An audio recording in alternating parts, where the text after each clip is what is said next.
അതോടൊപ്പം പണ്ഡിതന്മാർ പറഞ്ഞു, ഹൃദയത്തെ ഒരുക്കുന്നതിന്റെ ഭാഗമാണ് അത്തൗബതു വകസ്റത്തുൽ ഇസ്തിഗ്ഫാർ. തൗബയും ഇസ്തിഗ്ഫാറും അധികരിപ്പിച്ചുകൊണ്ട് റമളാനിനെ വരവേൽക്കണം. റമളാനിന്റെ അവസാനത്തിൽ തൗബ ചെയ്യാറുണ്ട്, ഇസ്തിഗ്ഫാർ അധികരിപ്പിക്കാറുണ്ട്, ഇതെല്ലാവർക്കും അറിയാം. പക്ഷേ റമളാൻ തുടങ്ങേണ്ടത് തന്നെ തൗബ കൊണ്ടും ഇസ്തിഗ്ഫാർ കൊണ്ടുമാണ്. ഇത് പലർക്കും മനസ്സിലാകാറില്ല. എന്തുകൊണ്ടാണത്?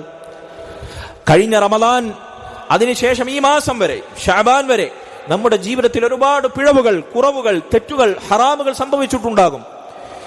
ഇതിൽ നിന്നെല്ലാം, ആ പാപക്കറകളിൽ നിന്നെല്ലാം നമ്മെ കഴുകി ശുദ്ധിയാക്കി തൗബയോടെ ഇസ്തിഗ്ഫാറോടെ ഹൃദയ ശുദ്ധീകരണം നടത്തി വേണം നമ്മൾ റമളാനിലേക്ക് പ്രവേശിക്കാൻ. പണ്ഡിതന്മാർ ചിലർ പറഞ്ഞതുപോലെ വത്തഖ്ലിയതു ഖബ്ല തഹ്ലിയ, നമ്മൾ റമളാനിൽ നന്മകൾ ഭംഗിയായി നമ്മുടെ കർമ്മങ്ങളായി എടുത്തണിയുന്നതിന് മുമ്പ്, റമളാനിലേക്ക് പ്രവേശിക്കുന്നതിന് മുമ്പ് ചില സംസ്കരണ പ്രവർത്തനങ്ങൾ, ശുദ്ധീകരണങ്ങൾ നടത്തണം.